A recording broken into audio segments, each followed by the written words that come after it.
Hello, my lovelies. Welcome back to Head Over Heels podcast, where we are head over heels for healing and we are aiming to heal your heart, heal your mind, and heal your life through Jesus Christ. So, happy Monday, y'all. It is super late when I am recording this right now. It is literally past 12 a.m. So, I'm going straight to sleep after this, okay? But I am excited nonetheless for today's episode. I'm excited for this conversation. I think it's really, really good. I think it's going to be very impactful. I think it will help you and bless you so much in the same way that it has blessed me, in the way that God has taught it to me and shown it to me and just delivered it to me over these past few years.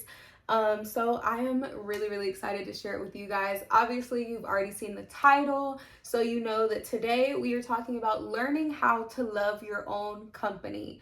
Sacred solitude. And this is something that has not always been true for me. Growing up, I could not be by myself. I absolutely I couldn't stand it. And it was because I was so uncomfortable in my own thoughts and in my own mind. I was incredibly depressed. I was very anxious. I was very insecure.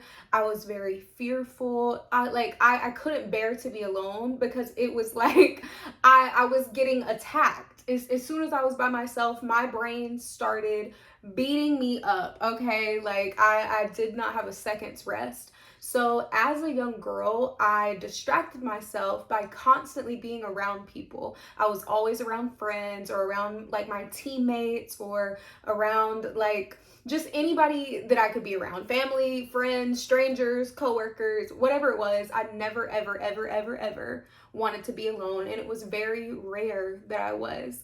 Now, mind you, looking back, I didn't think anything was wrong with this. I labeled myself as extremely extroverted, like a huge socialite, a social butterfly, if you will. And mind you, there's nothing wrong with that, okay? There's nothing wrong with being an extrovert. There is nothing wrong with, having your cup be filled by other people. There's nothing wrong with that. We have extroverts and we have introverts. That's fine.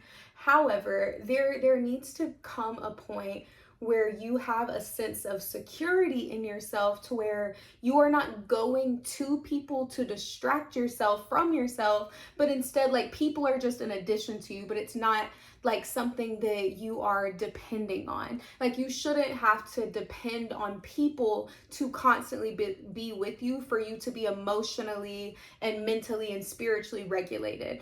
Now, I do not want you to hear what I am not saying. I am not saying that we need to aim to be creatures of just extreme individualism because we simply were not created for that. Okay, in the very beginning in Genesis, God already saw that Adam was not good by himself.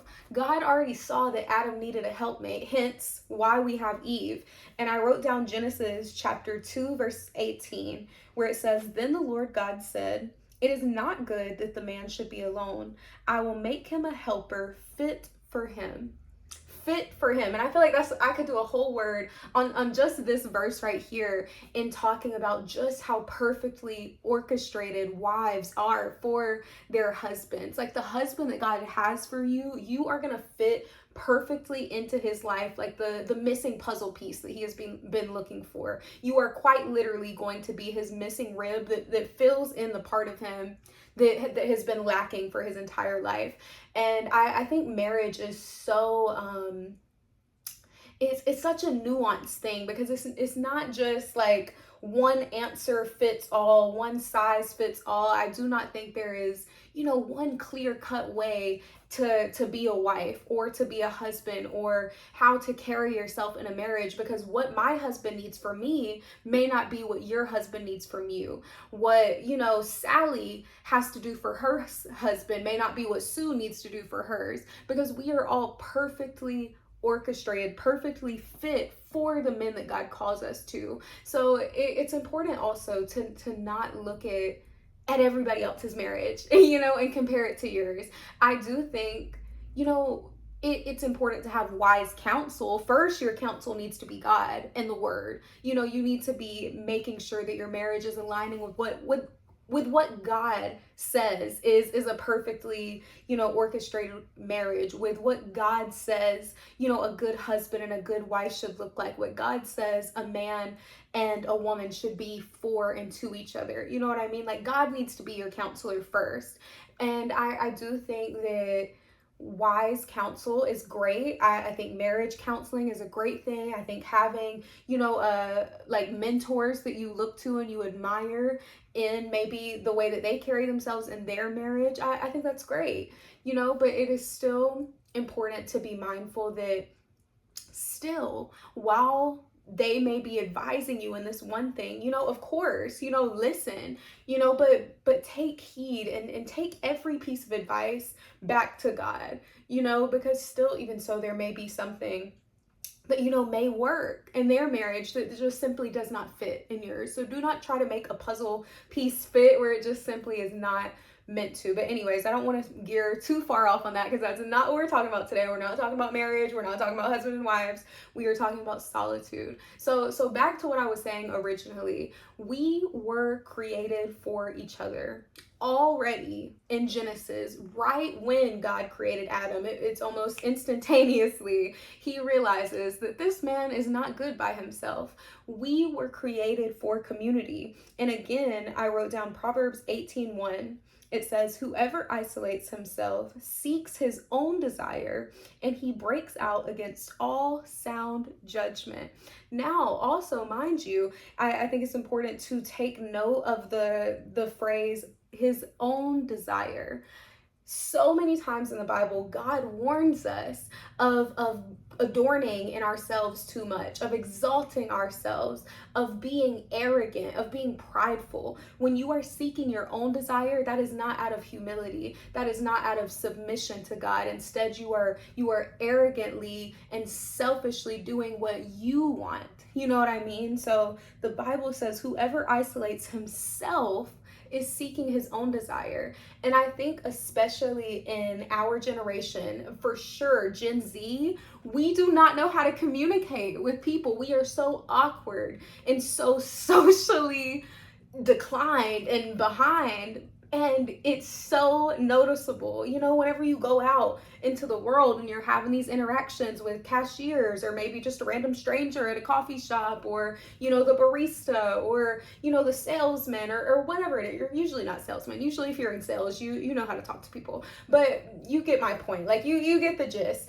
All in all, most of all, our generation struggles with communication because we are such an isolated generation. We are such a selfish generation. And instead of putting others before ourselves, we are putting ourselves before others. And that is the opposite of what God has called us to do. We are called to be selfless. We are called to love others just as we love ourselves, not to love ourselves more, but to love others more, to be so selfless that we are willing to lay down our life for our friend, to be there whenever there is someone else in need, to lay down whatever it is that we desire, and to be willing to stand up for our brothers and sisters in Christ. But that's just not how we operate.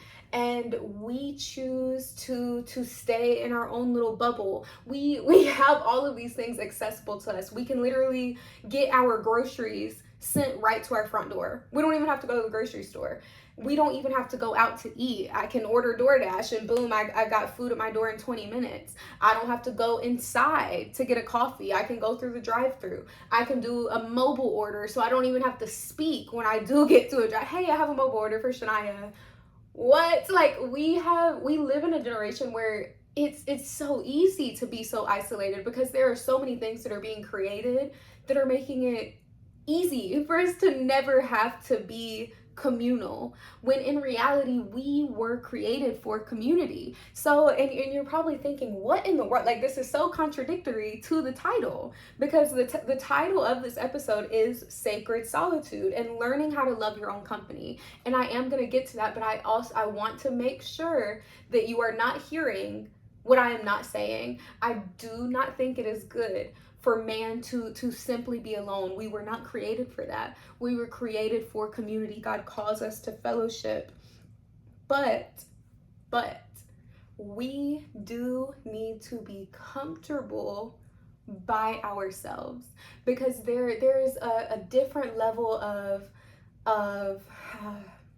of teaching and of understanding that you can gain when you are by yourself. Now, in the beginning, I was talking about how as a young girl, I was constantly surrounded by people all the time, all the time. So I never spent time by myself, and because of that, my identity was not really my own, and I was literally just basically a freaking pile of every person I was ever around. I didn't really have my own sense of self because I was just a mold of every person connected to me. I didn't really have an individual identity, and my identity was wrapped in community. I mean, I was a friend, I was a daughter, I was a teammate, I was a coworker. I was everything that put me into a group. But then when I got by myself, I could not identify who the freak I was. I'm like, I don't know.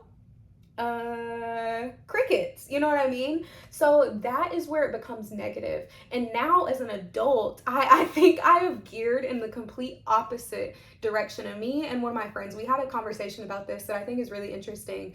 And I was asking her, or more so kind of talking to her and telling her, I was like, man, I don't know if I'm an introvert or an extrovert, because I love people. I love to talk. I can yap all day long, but I have to be alone. Like, I need to have time by myself, or I'm not going to be able to show up for people. Like, when I go around people, I'm not going to be my best self if I have not had enough time alone. And she explained it to me like this. She was like, you know, you can identify if you are an extrovert or an introvert based off of where your energy is coming from. Extroverts usually tend to fill their cup by being around other people, you know, so that means whenever they go around other people, rather than, you know, we hear the term now, like, you know, my social battery is drained, my social battery is so drained. So if you are an extrovert, when you go around people, you are charging your social battery, and it's almost like, you know, you go around people and you are feeding off of their energy, and you are being filled up by the people that you go around. And that's amazing. That's how I used to be. I mean, as soon as I got around people, it was like I was charging up. It was like I was so full. I was so full of life. But now I've gone into the opposite direction, where I still love to be around people. I love to hang out with my friends and my family, especially. Like, I love it. I love to talk. I love creating memories, and I think there's so much beauty in community in general. But now I am more, I I am recharged when I'm by myself. I have to be like, really, I spend a lot of my days in silence because I talk so much. So whenever I'm not, you know, recording a podcast or recording a TikTok, or, you know, maybe, you know, discipling to one of my friends, or, you know, mentoring, or whatever it is, you know, that I'm doing, or talking on the phone to my family, because I live, you know, so far. So I do spend a lot of time on phone calls so I can stay connected to my family. So, and I'm also a wife, so I'm also, you know, having to show up for my husband and, you know, be what he needs me to be. So whenever all of those things are not calling to me, I literally will just spend hours in dead silence. No TV, no podcast, no music, and in dead silence. And that, like, that is the most amazing feeling in the world to me. Like, to not hear a single thing, to not have to hear my own self, you know? I mean, I live for that, especially when I go on like silent walks, because a lot of times when I go on my walks, I will use that time to talk to my family. You know, it's convenient, and I love to double up on tasks. Like, you know, if I'm doing the dishes, I love to like also be playing a podcast, or if I'm in the shower, I love to also be playing music, or, you know, I don't know, you know, I love to double up. So, you know, when I'm on walks, I love to call my family. Like, it's a perfect time. Like, I'm, you know, walking, oh, let me talk to my family. Like, this is good. Or I'll be walking and I'll be playing a podcast, or I'll be walking and I'll be praying, or, you know, whatever it is. But there are times whenever I go on my walks and I'm just, it's silence. And the only thing that I'm hearing is the sound of the nature, you know, the sound of the birds chirping, or just my thoughts. Because I think that's also something important to note too, is like, if something is always going on, if you're always playing a podcast, you're always playing music, you're always talking to somebody, you're always on TikTok, you're always on YouTube, if you are never in silence, you're never going to be able to hear your thoughts, or you're never going to be able to hear God. And I want to do a whole episode about that as well, about how to hear God's voice, because that's a question I get a lot of times. And I feel like it's not something that I can answer like in a very short way, because I thought about maybe making a TikTok video about it, but I feel like that would be more of like a long form answer, because I could very quickly say, oh, like, you hear God through the Bible, but, I feel like that needs some explanation. Or I could say, oh, God speaks through people and through prophets, but, I feel like that needs some explanation. So that is something I want to do an episode on. But especially if you want to hear God, you have to sit in silence. And I think you are only able to be comfortable in silence when you are comfortable in your solitude, when you are comfortable with your own company. So you have to get to a point where you can do that. And I think for myself, what really allowed me to go through this shift, and not saying that being introverted is like the goal, and like introverts are greater than extroverts or something like that. That's just simply what my testimony has been. Like, I was a very extroverted young girl, but I think now I am extremely introverted. I absolutely cannot function without my alone time. I love to just be by myself and sit in silence. I love to be by myself and read a book. I love to be by myself and just do cutesy girly things like paint my nails or do my makeup or freaking pluck my mustache, whatever it is. I love my alone time. I also, there was a season of my life where I was literally I was dating myself. I did not spend a lot of time single. Unfortunately, I hate to label it as this. It sounds kind of terrible, but I do think I would definitely be categorized as someone that is like a relationship hopper. And that has such a negative connotation. But every man that I ever dated, he taught me something. And there was every single time that you fall in love, each love is different. And I think that's so beautiful. And I think I'm so blessed to be able to say that I have been able to love so many times. And granted, that comes with a level of grief as well, because that means that, my heart has been broken multiple times as well. But why did I even start talking about that? Why did I start talking about the relationships? What was I talking about? Darn, hold on. Now I'm not sure what I was talking about. What point was I making? I don't know. Now I have no idea. But anyways, I guess we'll go to something. I have like short-term memory loss, I guess. That's really crazy. I have no idea why I started saying that. Anyways, maybe it'll come back to me at some point. But I was saying I never I was like a relationship hopper. So I never, spent a lot of time alone. So when I did have the very short period of time that I did where I was single, I absolutely took full advantage of that. And I was dating myself like profusely. I would take myself out to dinner. I would take myself out to lunch all the time. I would go on cute little coffee shop dates by myself. That is something I still do. Something that I think also is super important when you get married is to still maintain a level of individuality. That's something I want to do a whole episode on too, because that's something that I struggled with in previous relationships. And I think that is also a plus to being a quote unquote, relationship hopper, is like you learn from every single one and you become better. So now, I feel like I'm not a perfect wife to my husband at all. There are plenty of things that I am working on,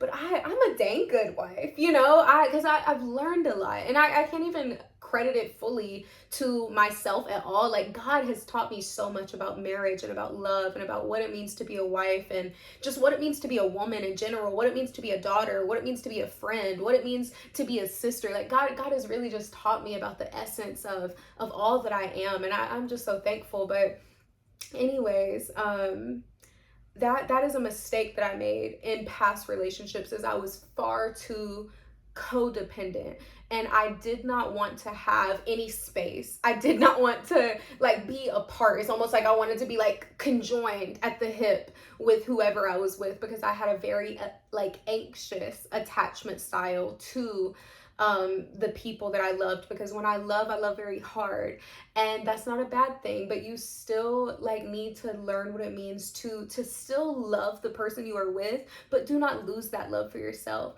And I think that me and my husband, like, I feel like we model it very well. Like, I love him so much, you know, he loves me just as much, and we do so many things together, but still we have so many differences. Like, sometimes on the weekends, like, he wants to go out and go thrifting, and I'm like, I literally don't want to do that. Like, I just want to go sit in a coffee shop and write for literally like 7 hours. Like, I will sit in there for a whole work shift, 8, 9, 10 hours, you know. However, I will sit in there from open to close. And, you know, obviously he doesn't want to do that. You know, he will join me maybe sometimes, because, you know, he has some things that he can work on alongside of me as well. But there are weekends where we'll be like, okay, like, you know, I want to go sit and write in a coffee shop. I want to go thrifting. Okay, cool. We'll go our separate ways. Or like, maybe there are some weekends that I want to go to the mall. I want to go shopping. And he's like, you know, I really just want to stay home. I'm like, period. Cool. Like, I'm going to be out. Bye. Deuces.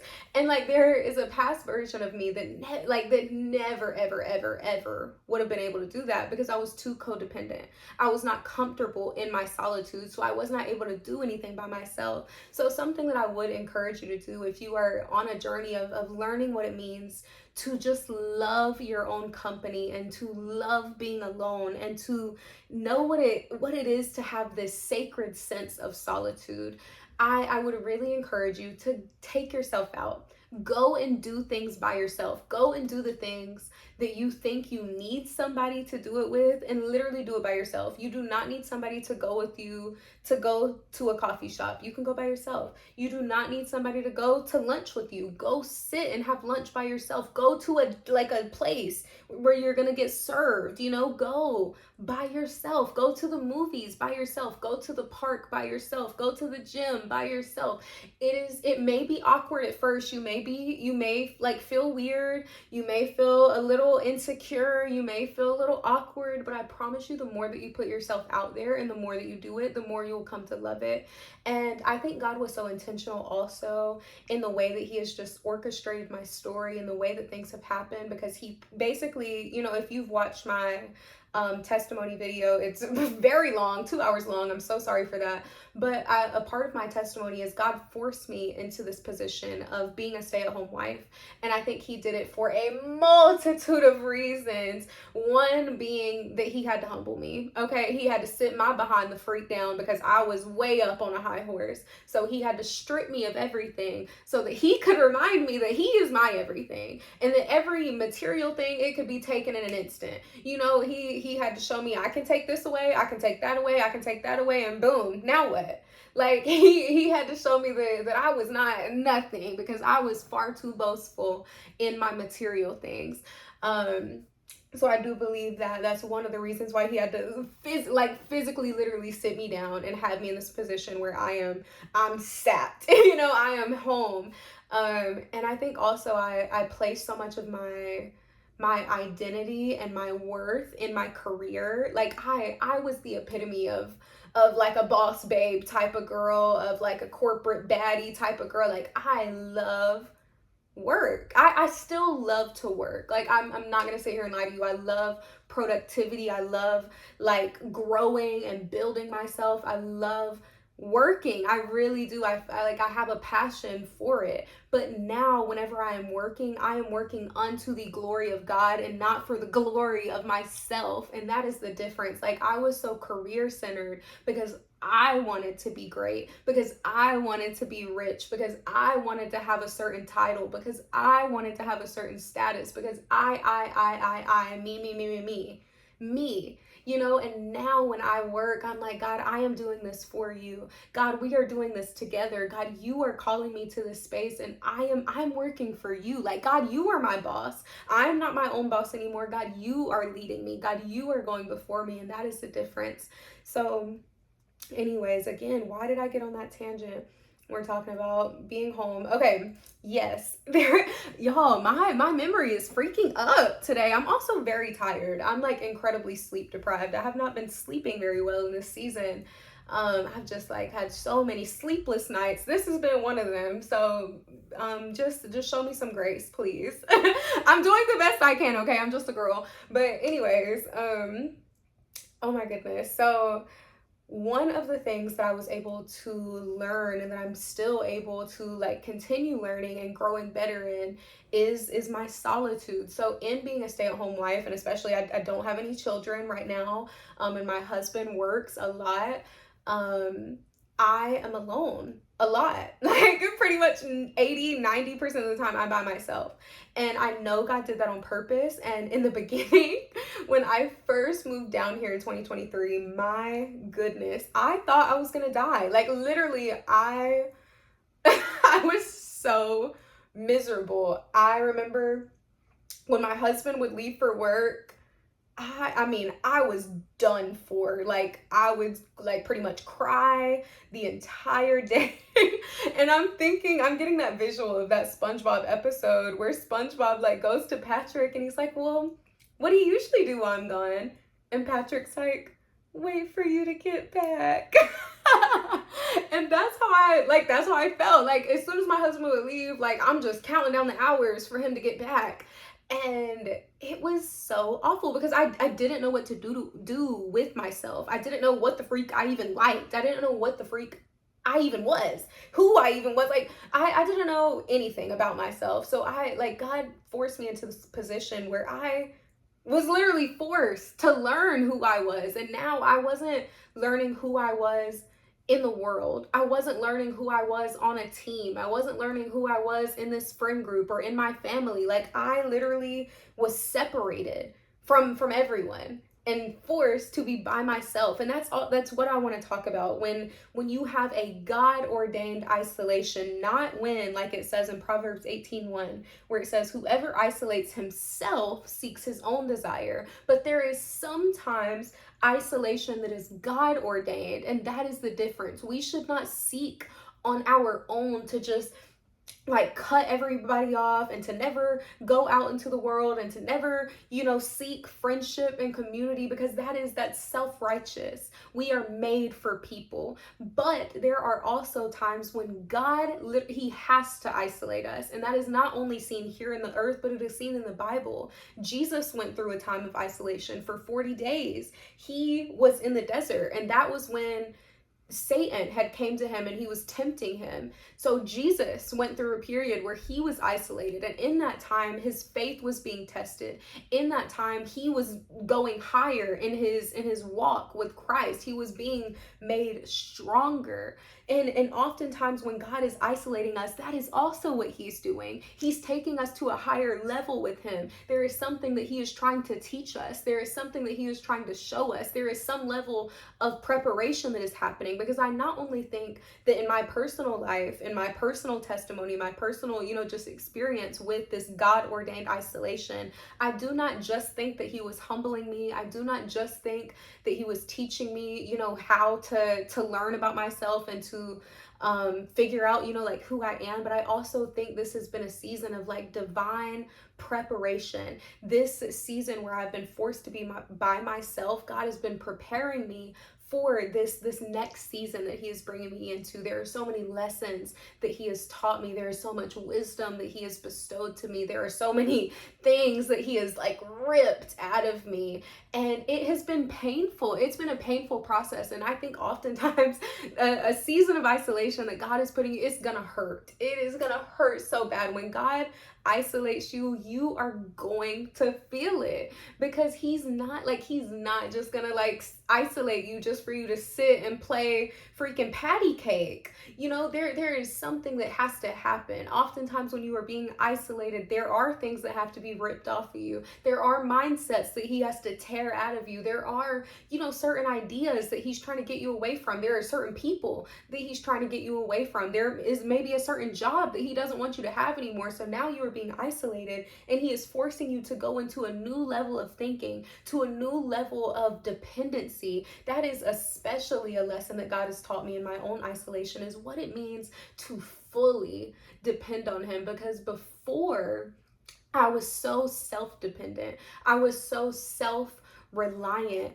And God has put me in a position where I have literally had to depend on him for everything, from the big things to the small things, from the material things to the internal things, to my confidence, to my strength, to my just ability to get up every single day. Like I have had to depend on God for every single thing.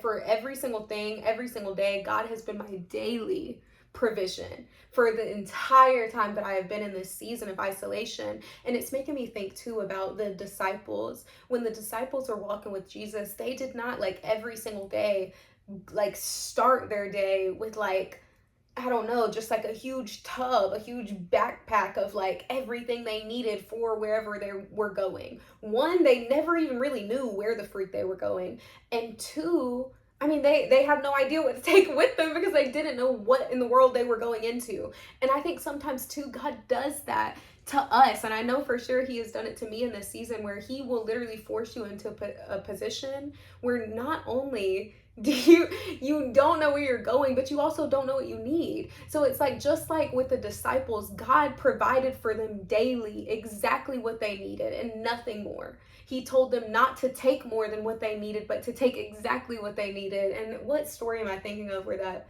is what's happening?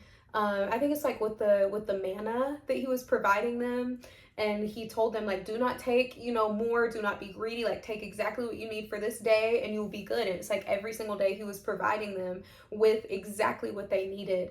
And in this season of my life where God has isolated me, every single day, every single week, every single month, every like whatever, anytime there is something that I need, God has made sure that I have the exact thing that I need right when I need it. And I haven't known what it is that God is doing in my life. I've been like, I don't want to say I've been completely in the dark, but God has definitely been going far before me, and I'm just trusting him. I'm just going alongside of him and just trusting that he's taking me to where I need to go. And I have to rely on him. I have to fully surrender to him and trust him enough to blindly follow him in that way. You know what I mean?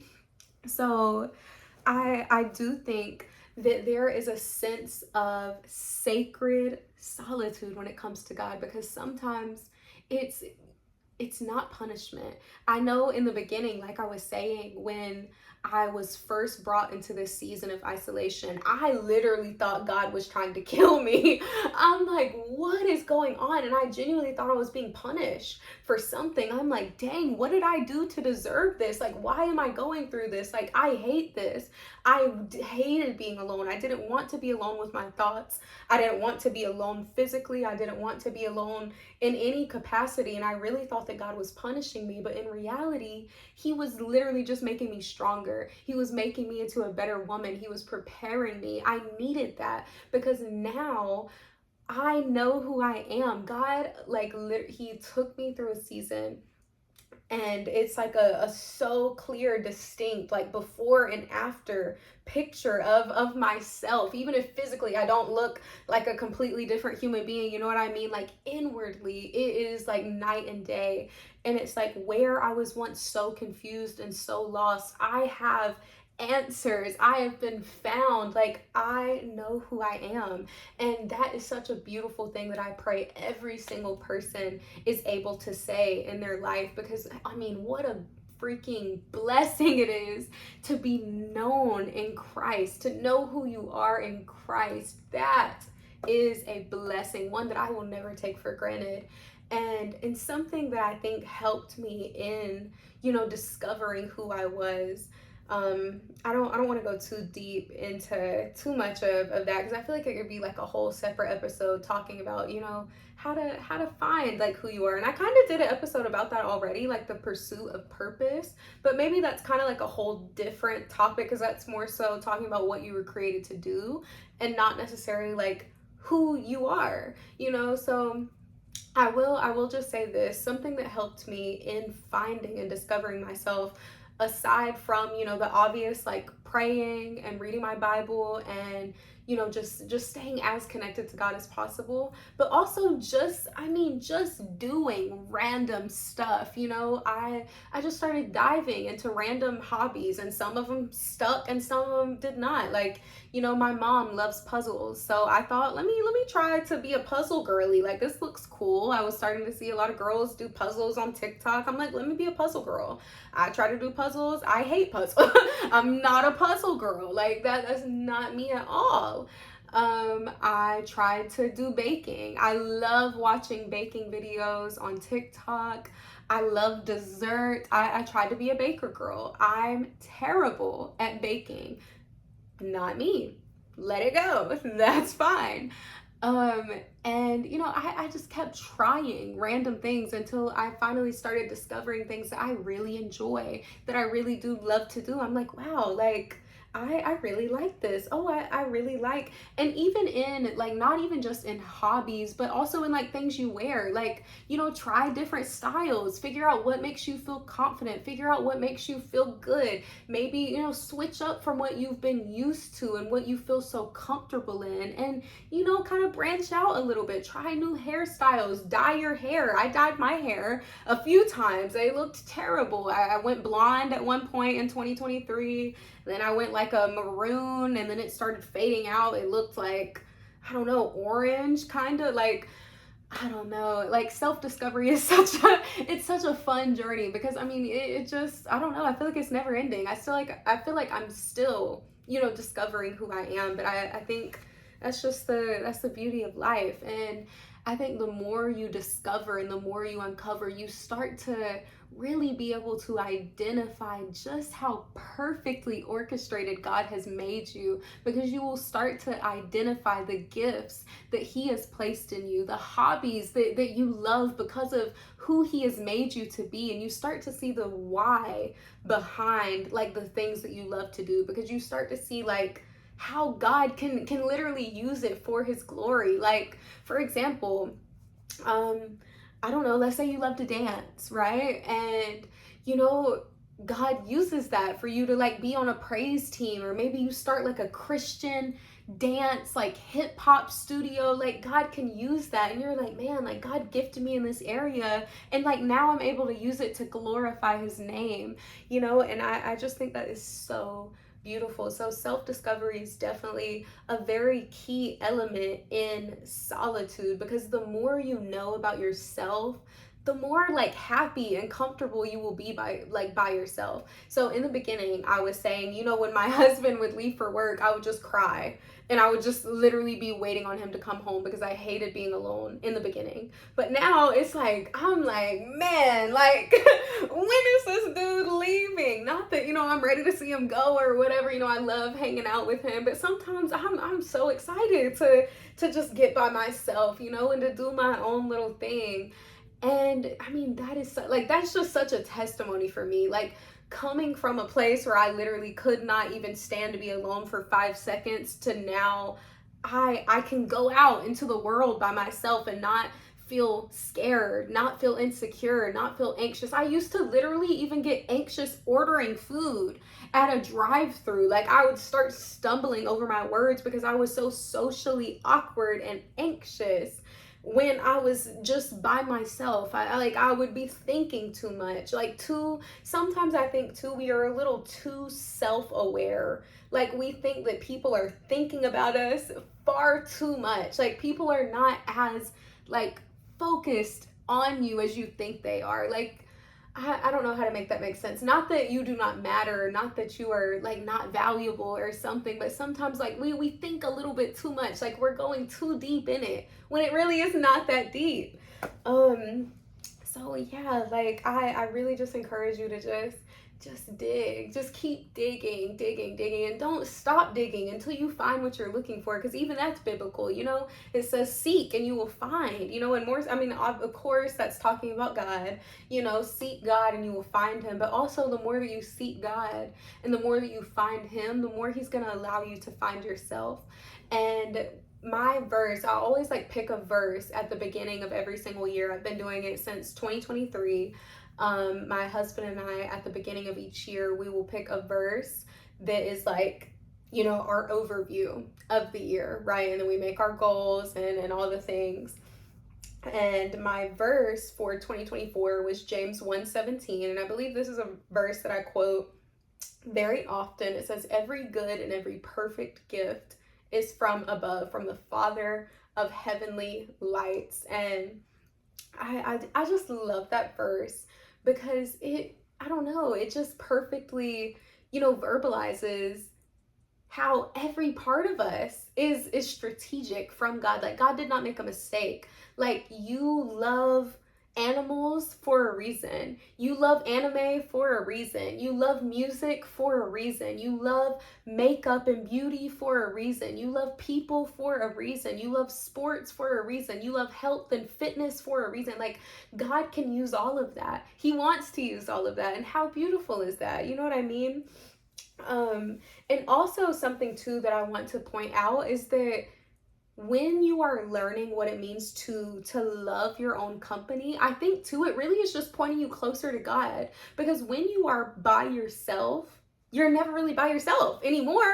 You know, when you give your life to Christ, and even before you have like accepted him and acknowledged him, like, he's still with you. Even if you're not recognizing that he's there, like, he's still there, you know, because his word says that he will never leave us nor forsake us. So even before we come to him and before we truly know him, like, he knows us. He's with us. He's protecting us. He's still loving us, you know. And I wrote down 3 verses that I want to read, all from Psalms. So Psalm 23:4, it says, "Even though I walk through the valley of the shadow of death, I will fear no evil, for you are with me. Your rod and your staff, they comfort me." And that is my cousin, Anthony. That's his favorite Bible verse. So now, you know, since he told me that, I think about him every single time that I read that verse.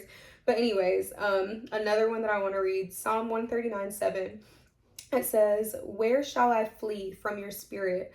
Or where shall I flee from your presence?" And then last one, Psalm 73:23. It says, "Nevertheless, I am continually with you. You hold my right hand." So all of these pointing to the fact that no matter where we are, no matter what the circumstances is, like, we cannot get away from the presence of God. He's always with us. So I feel like when you become comfortable in your solitude and you become comfortable just in your own company, it is almost kind of pointing you into the arms of God. Because every time that I'm by myself, I don't even really look at it as like my alone time, and it's more so just like me and God's time. Like, as soon as my husband walks out the door, I mean, I'm just yapping it up to God, you know. And that's not to say that I can't sit and pray while he is home, but it's like, it's a different level of intimacy when it is just me and God talking together, when it is just me and God spending time together. Of course, you know, in marriage, and you know, my husband and I, we do pray together, we do read our Bible together, we do listen to sermons together, we go to church together, we can do all the things together. But still, it is important to have your own individual relationship with God. You know, he goes off and prays alone, I go off and pray alone. I will have times where I just want to sit and worship on my own, you know, and that's a good thing. Even Jesus, you know, Jesus would go off and intentionally, you know, leave crowds and be like, "I've got to go spend time with my Father." I feel like I wrote that verse down too. I did. Luke 5:16. It says, "But he would withdraw to desolate places and pray." Desolate, of course, as we know, means like empty, like nothing. You know, places to go and pray. Even Jesus spent time in sacred solitude, because even Jesus recognized that there is divinity and power in alone time with God. Like, we need that. He literally, like, he would literally be in a crowd of people. He'd be like, "Peace out, y'all. Like, I've got to go talk to my Father. Like, y'all are cool and all, but I mean, I've got to go. I've got to get the freak out of here." And if you do not come to a place where you are comfortable in being alone, you will never be able to do this. If you do not come to a place where you are okay in your solitude, you will not be able to do this. Like, you have to be comfortable and confident enough in your own self so you can go out and seek God for yourself, so you can go out and maybe even just minister by yourself, or so you can go out and just show up in the world how God has called you to, because God has called us to be bold and to be courageous. And how can we be bold and courageous if we are sitting in a spirit of fear, if we are not even secure enough in our own identity to even, how can we love and know others if we do not first know and love ourselves? Yes, we are called to be selfless. Yes, we are called to love others maybe before ourselves, but it's so hard to give to someone else but what you do not know how to give to yourself. You know what I mean? That would be like if I'm sitting here and I'm spewing out like all of this financial advice to somebody. I'm like, oh, you need to do this and you need to do that and you should do this and you should do that, when I don't even know how to do those things. Like, I don't even have any financial wisdom. I don't have the qualifications to be sitting here and trying to pour that into somebody else when I don't even have it on the inside of myself. And, you know, one of my mentors, she told me one time that, you know, oftentimes when God gives us a word, it needs to be a word that has already, you know, permeated our own spirit. It needs to be a word that has already infiltrated us, that has already taught us before we are trying to go give it out to someone else. Because I think a lot of times too, and especially in our day and age where everybody wants to speak and everybody wants to teach and everybody wants to minister and mentor and all these things, like, we will speak prematurely, you know, before it is really digested and before it is ready to go out, when it hasn't even sat in our spirit long enough. And that's something that God has had to teach me too in my walk, because I do have such a passionate spirit. I am so like overjoyed to speak and teach all the time because I just love Jesus. You know, I love to talk about God. But sometimes, you know, I have to learn to shut up. Like, literally, I just have to learn what it means to be quiet, because sometimes there are like are words that God will give me that I know are just for me. You know, I'm not gonna go get on TikTok and try to get some likes and try to get some views and give, you know, these prophetic words and be like, oh my gosh, like God is telling you this, because I don't need that. I'm not gonna try to use God's name for some clout and some likes, because some things are just meant for me and God.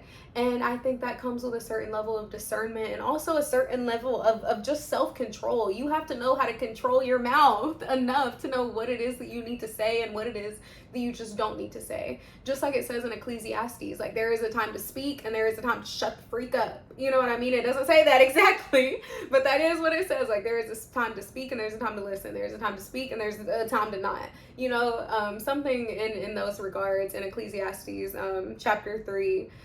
And yeah, that's something that I have to remind myself of all the time. And I do think now at this place in my spiritual journey, I do think I'm a lot more mature than what I was when I first started in 2021. But I mean, still there's so much more for me to learn. Like, I'm only 4 years into this. Like, I'm still like a little baby Christian, you know, or maybe not a baby. Maybe I'm like I don't know, maybe I'm like a toddler, maybe not a toddler. I don't know what I am. I'm not a baby in Christ anymore. I certainly don't feel like a toddler. I'm not sure what level I'm at. I mean, I've learned a lot, I know a lot, but I still know there's so much more left for me to learn and know. So, you know, that's the beauty, that's the beautiful part about God. And one thing too also that I wanted to note about solitude, because I think a lot of times too we confuse being alone with being lonely. So I looked up both of the definitions, the definition of lonely and then the definition of alone. So to be lonely is to be sad because one has no friends or company. So lonely is associated with something negative. It's associated with sadness, okay? But to be alone, it literally just means on one's own. You're just by yourself. You're not sad. It's just matter of fact. Like, I'm alone, I'm by myself. Cool. And it is possible to be alone and not be lonely. Every time that I am alone, I don't feel lonely. One, because I'm not alone. Like, I'm truly not alone when I am alone, because I have Christ. You have Christ. When you are alone, rejoice, because we never have to be lonely again, because lonely literally means to be sad because you have no friends or company. But there's never a time for us that will ever even be true, because we will always have company, because it says that God will never leave us. It says that he is always beside us. It says, even though I walk through the valley of the shadow of death, I will fear no evil, for you are with me. And then again it says, where shall I flee from your spirit, or where shall I flee from your presence? There's nowhere you can go where God is not there. So lonely is not even possible for you. It's not possible for you to be lonely, because you have company in God. You have a friend in God. You have a partner in God. Like, he's right there with you. He is at your right hand. You are at his right hand. And I just think that's so beautiful. And something else that I wanted to point out too, what I was talking about earlier with the God-ordained isolation, and also to be mindful if this is something that is happening to you, because I think it's hard to confuse it when God is trying to isolate you. You will notice that maybe certain friends are starting to act a little funny. Maybe you're not, hanging out with your family as much anymore, and you honestly get to a point where it's like you are kind of wanting to be alone. It's like God is tugging you in that direction. He's like kind of showing you, like, okay, like, this is not your season to be going out with your friends every weekend. This is not your season to go to every single family event. This is just not your season to be out. Like, I want you. God is also a very jealous God, and I think sometimes he will isolate us when he sees that too much of everything else has our attention. Like, maybe we are working so much overtime, or maybe we are going out with our friends all the time, or maybe we're pouring too much into, like, maybe passion projects that we have, or maybe we're spending too much time with our boyfriend, our girlfriend, or even our husband or wife. Like, God is a jealous God, and sometimes he will pull us into a season of isolation just so he can regain our attention, because God wants to be our first love. We are first the bride of Christ. Amen.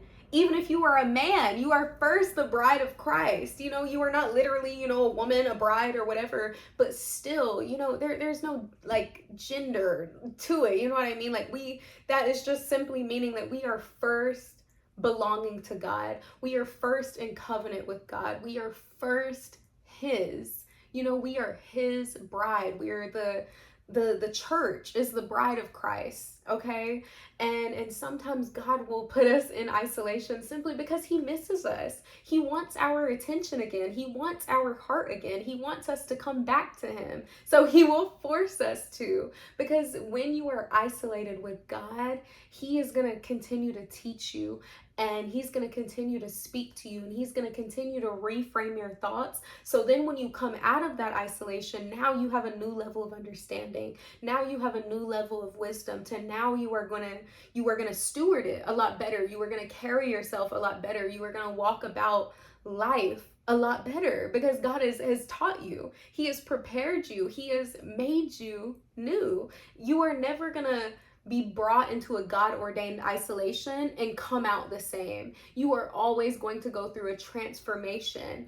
And someone else in the Bible, I mentioned Jesus earlier, how he went through an isolation where, for 40 days, he was by himself, and God was teaching him. He was also testing him. He was, testing his faith, and, Satan was coming and tempting him. So he was, ensuring that Jesus was being brought up higher spiritually.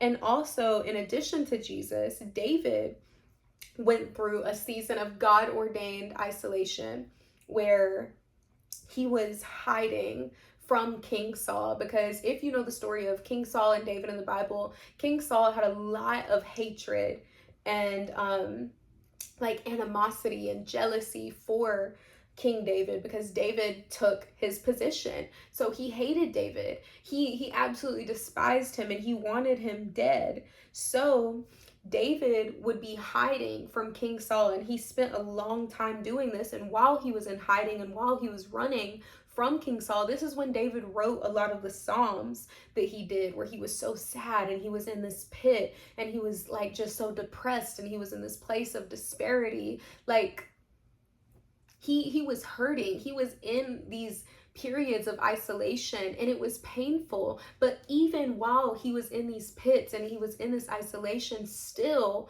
it was so orchestrated by God, because also the word says in Romans 8:28 that all things work together for good for those that are called according to his purpose. And David certainly had the anointing of God on his life. So even God's anointed ones, even God's chosen ones, even God's blameless and righteous people are going to go through trials. Just because you love God, you are not exempt. Just because you do right, you are not exempt. Just because you have God's favor, you are not exempt from isolation and from trials and from pain and from hurting. Because oftentimes in those periods of isolation, when you are going through that pain and that heartbreak and those things that are breaking you, it is because God, he has to break you so that he can make you. He has to hurt you, it not in a way that he's wanting to cause you pain, but it's because he's wanting to take you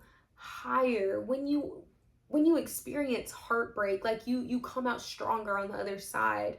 When you go through something that tears you down, it like forces you to want to get up stronger again. So this is exactly what was happening to David. David wasn't being punished. He wasn't, God wasn't just putting him, through these situations and through these things because he hated him or because he wanted him to be in pain and suffering. But he knew that David was learning in this. And while David was in, these dark places, he was developing a deeper trust for the Lord. Because also when we are put into positions where we can't rely on ourselves anymore, where we can't rely on people anymore, where we are isolated, where we only have ourselves and God loves that. He loves when we are placed in a position where we literally have no one to call on but him, because then that gives him the opportunity to show us that he is the only one that is truly dependable. He is the only one that is truly reliable. He is truly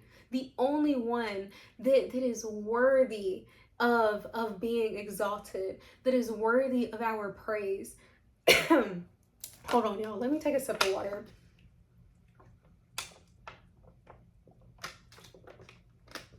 I'm so sorry. Okay. I was like losing my voice for a second. Okay, we gotta hydrate.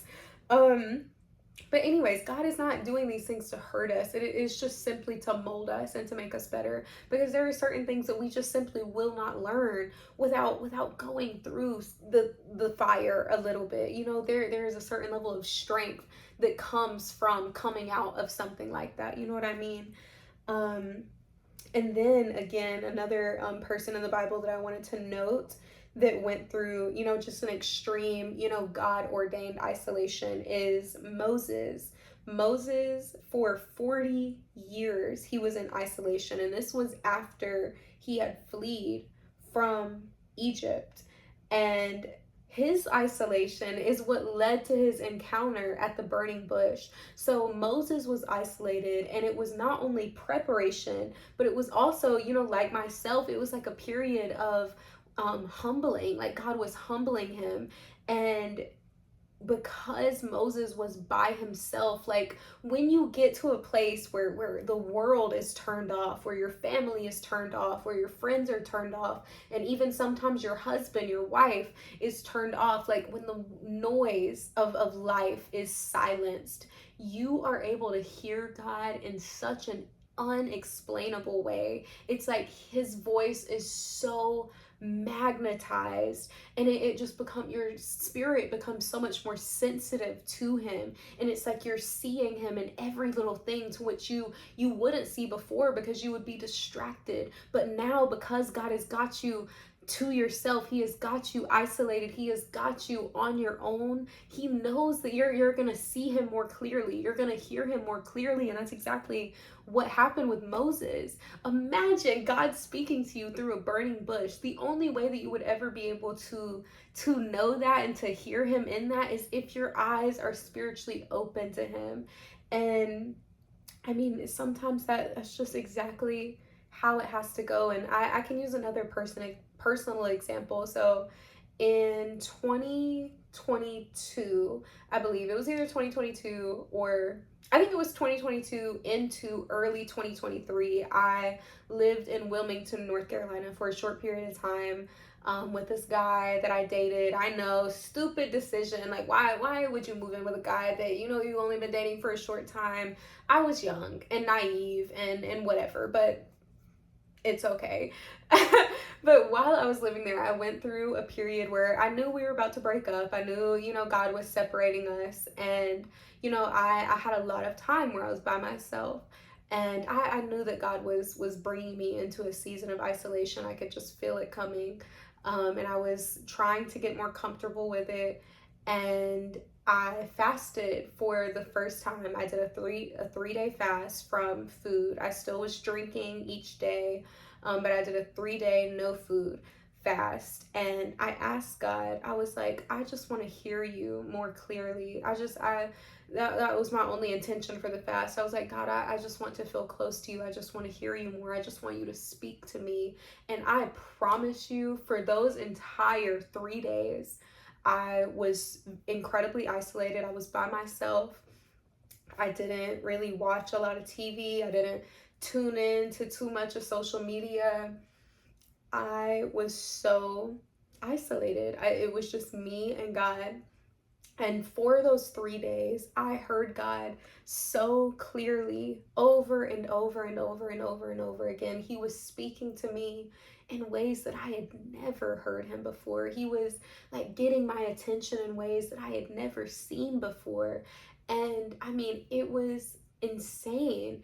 And had I been distracted by the world, or had I let my boyfriend distract me, or had I let my family get in my ear, had I let my friends coerce me into doing this and doing that. Granted, I didn't really have a lot of friends in Wilmington. That was a new place for me. So, I mean, there weren't really friends calling to me at that time. But had I let anything come in between that God ordained isolation that I needed in that moment, that I needed in that season, I wouldn't have been able to hear him in the way that I did. I would not have been able to receive the messages and the words that I received at that time. So sometimes you have to surrender to the isolation. You have to be okay with being alone. You have to get comfortable with being set apart. You have to get comfortable with being taken out of the crowd. You have to get comfortable with being by yourself.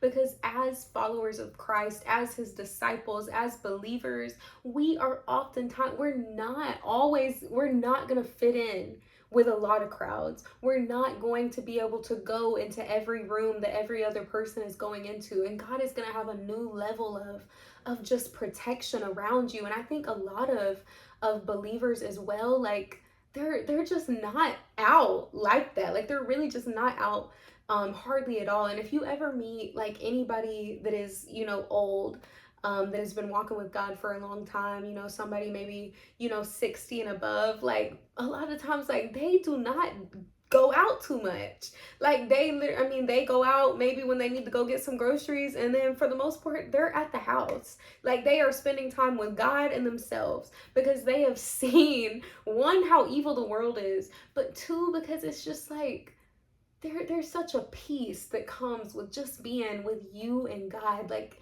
nobody can take it from you. Like, it's almost like you're just in a little bubble with God. Like, he's just your bestie, and it's just you and God against the world, and it's like the older you get, the less desire you have to like fit in, the less desire that you have to like go out and to be seen and to be on the scene, and like to do this and to pop out and all this. Like, you don't have any desire to do that anymore, really. So it's like all you want is to just be in God's presence. And I know I'm only 24, but it's like I get to a point, even like, when my husband and I will be out, like, it's like I will be so excited in the beginning at the idea of going out. I'm like, oh my gosh, let's go and do this, let's go and do this, let's go and do this. And then we get out there, and it's like by the second, third stop that we done made, I'm sitting there daydreaming about getting back in the house. I'm like, darn, like, I sure am ready to get up on that couch. Like,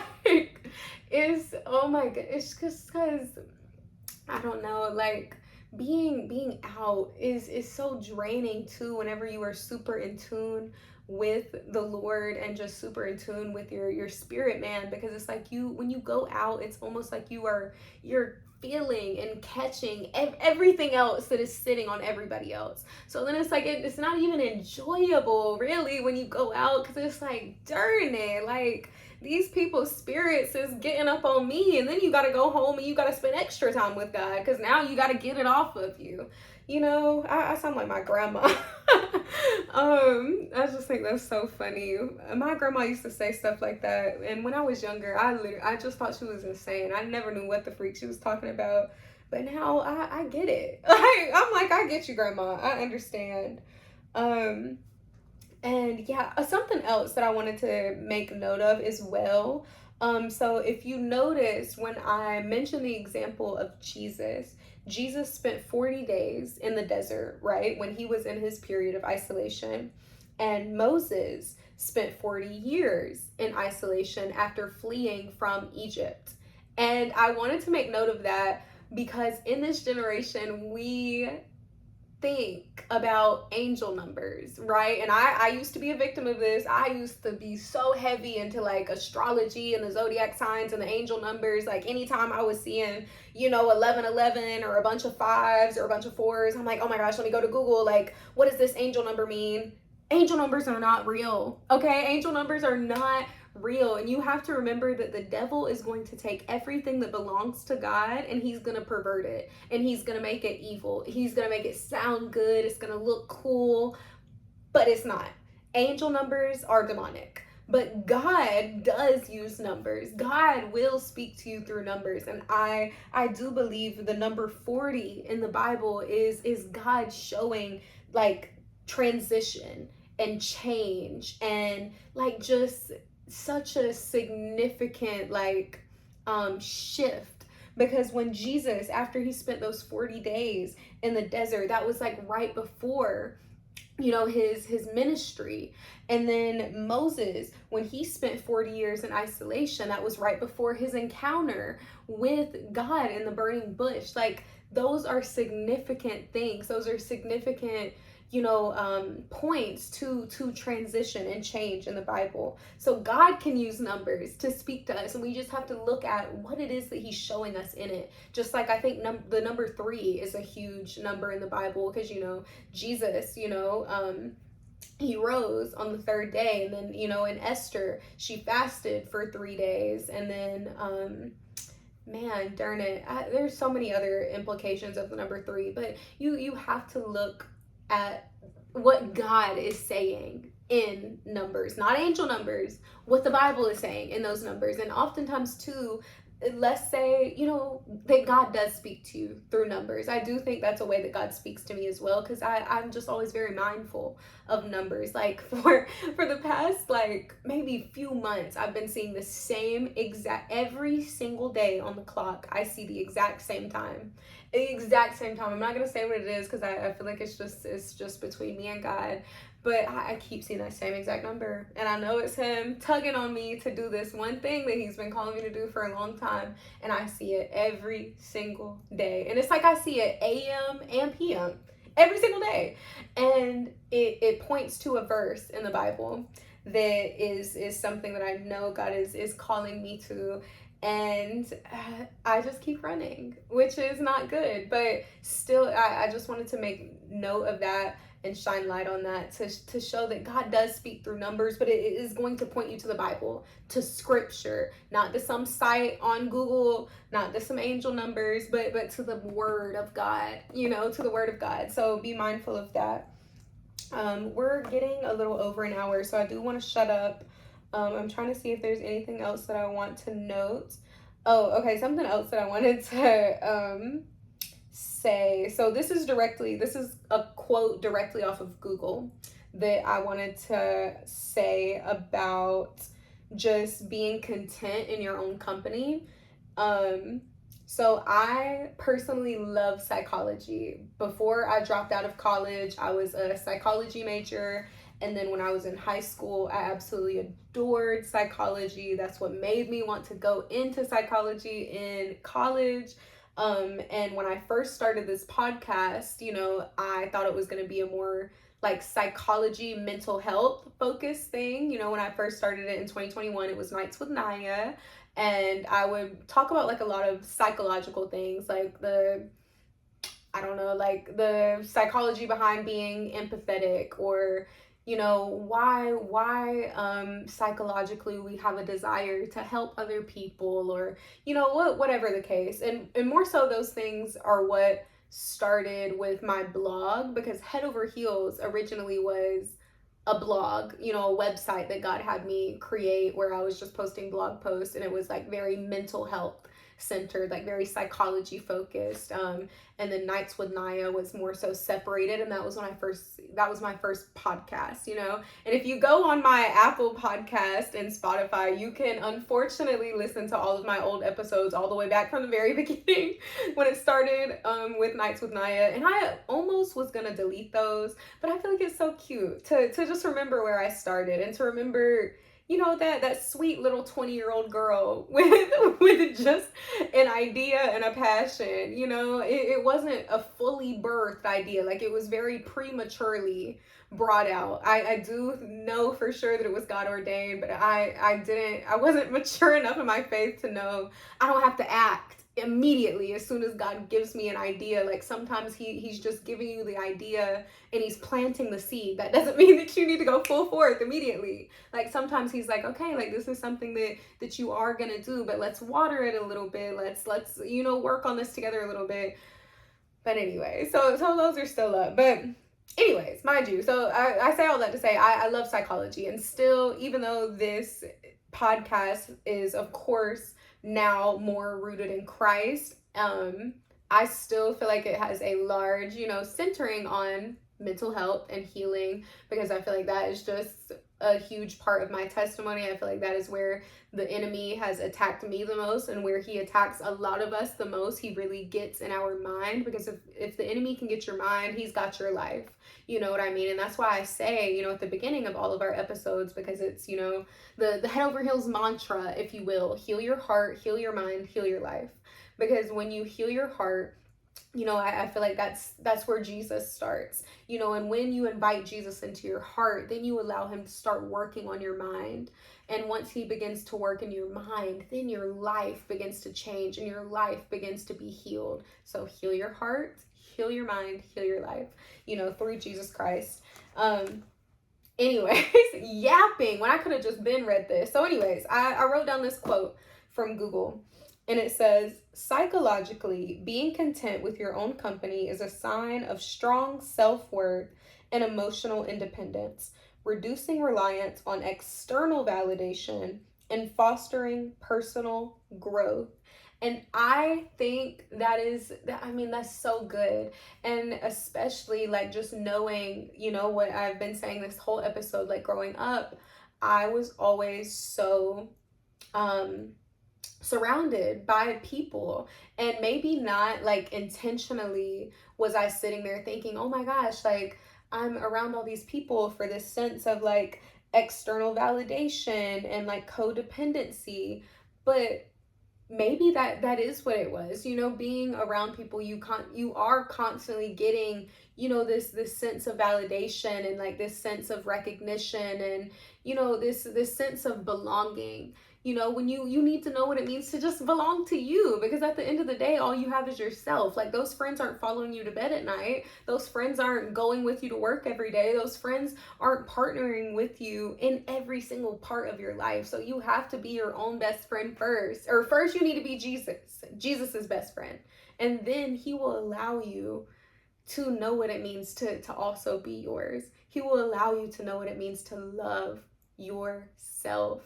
And be prepared to lose some people. And that just goes right into what we're talking about too, with just this sacred solitude. Sometimes it's not a punishment to be by yourself. Like, the older I get, and honestly, since I have come into myself so much more, I have like seen how much people start to hate you when you don't hate yourself.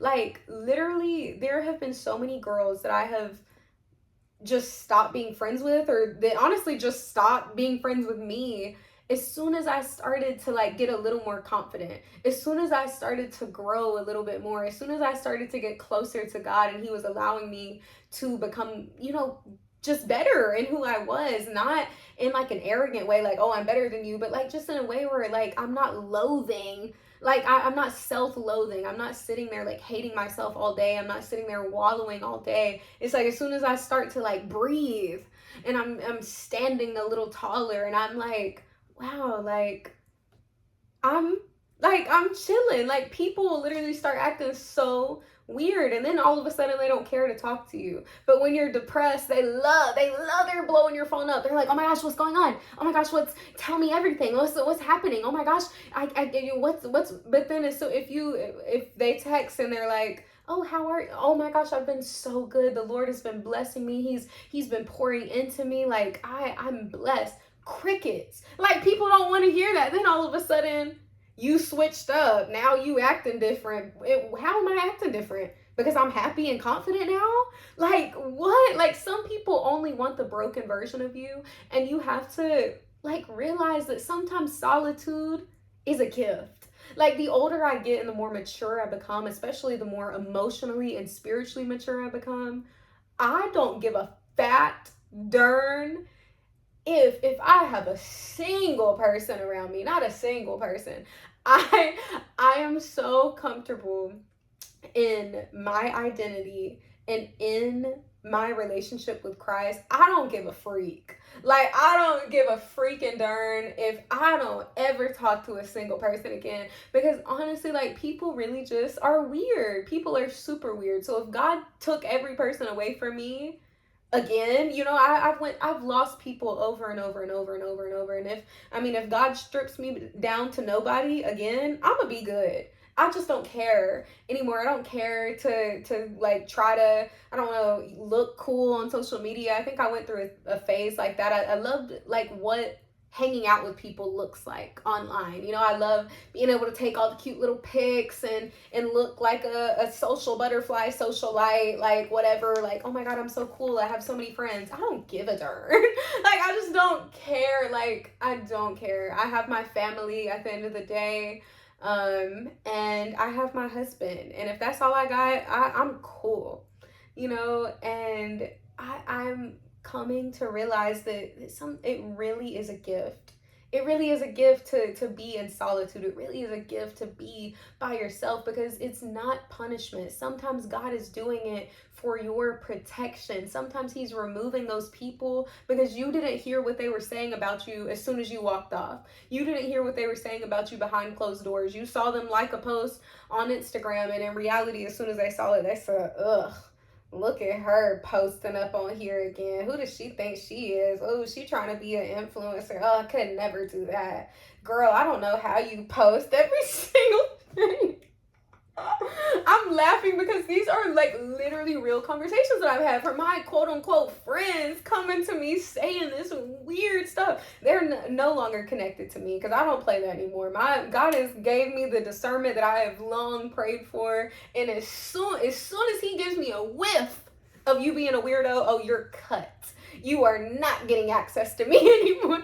And I think that's also something you got. Like the more you come to be secure in your identity and you do learn what it means to just love your own company, you will start to protect your own self. You will start to protect your own energy. I'll be darned if you gonna come around me and make me feel funny. I'll be darned if you gonna come around me and mess up my energy. I'll be darned if you gonna come around me trying to steal my peace that I've had to freaking lose my life over, that I've had to freaking surrender and get on my knees and pray to God for. I'll be darned if you come and take that from me. You don't know the darn cost of the oil for me to even be sitting in peace, for me to even have this joy. You don't know what I've had to go through. So I'll be darned if I'm gonna let you come around me and take it from me. Oh, freak, no. Yeah, you're cut immediately. I don't play no games. I used to be such a people pleaser. That's also something too that comes with I think people pleasing is deeply rooted in being insecure.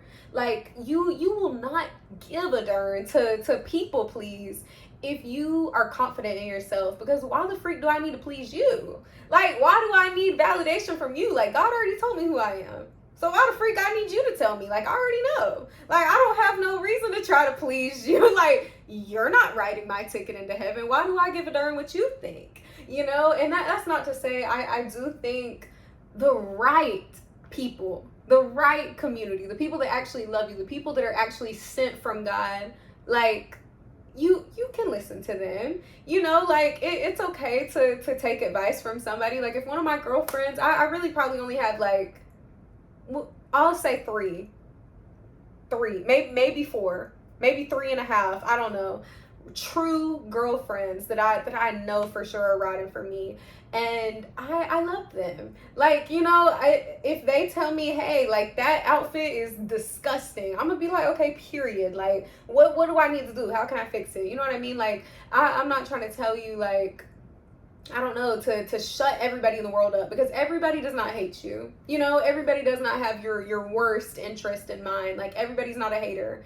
There are some people that God really will bless you with, and I'm so thankful for the small amount of people that he has allowed me to still hold on to. I've lost so freaking much in this season of my life. I've lost so many people, but man, the people that have stayed, I mean, they are real. I know it. And I mean, I thank God for them. I really do. I pray about them and for them and with them all the time, and man, I really could not thank God enough for them. I mean, I'm blessed, and it really is a perfect example of quality over quantity. I'd rather have 3 ride or die girls than 30 freaking fake ones that are secretly waiting for me to fall all the time. Like, you don't need that around you. When you start to love yourself enough, you will love yourself enough to block some folks.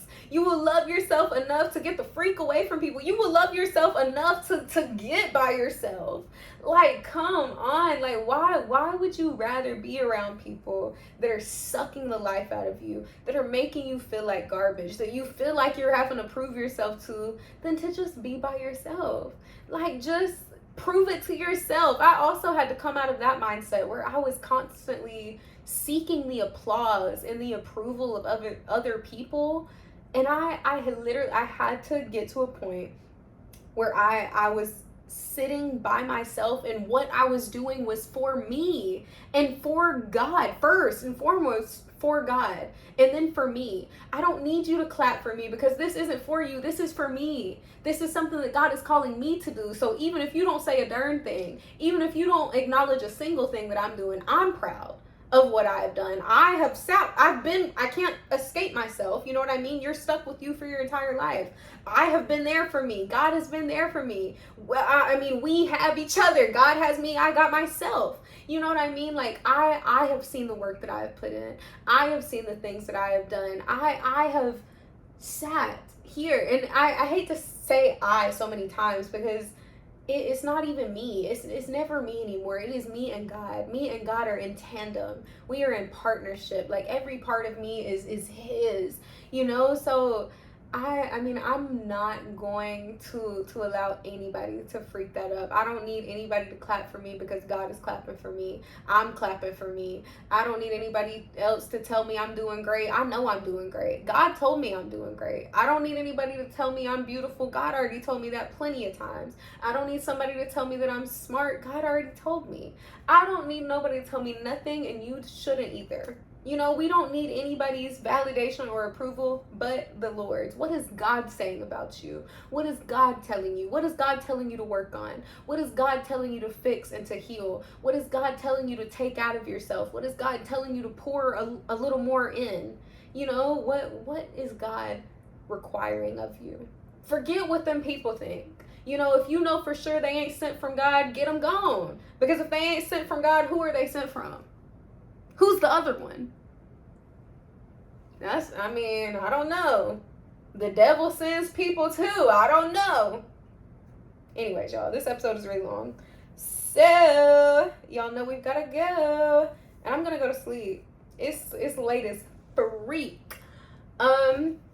But yeah, anyways, I have enjoyed this little conversation. If you have any questions, comments, or concerns, you can leave a comment. You can message me here on YouTube, on the Apple Podcast, on Spotify. You can hit me up on Instagram, on TikTok, whatever you like. I always respond. I love getting to talk and chat with you guys. I love when you guys come to me with questions and just anything. It doesn't even have to necessarily be about God or the Bible. You can have a question about life. You can have a question about what coffee you want to order. I get a lot of questions about that too. Literally whatever. I love to chat. I love to talk. I love the app, of course, obviously.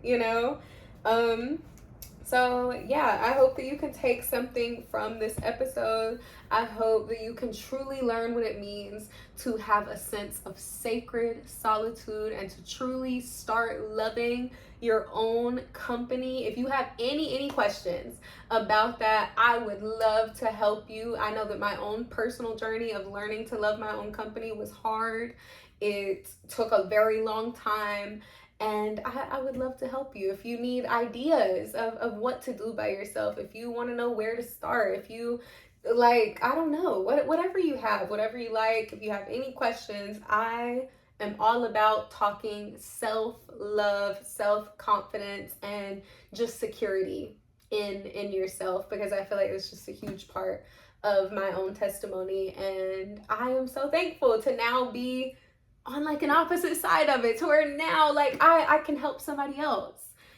We're in a position that I was just in. You know what I mean? It is so cool to graduate, in a sense. And it's like now I can help somebody else. How cool is that? How cool is that? I mean, glory be to God, honestly. Darn. I mean, he has done so much for me. And I have the audacity to be ungrateful and unthankful. What the freak? Who am I? I mean, he's done everything for me.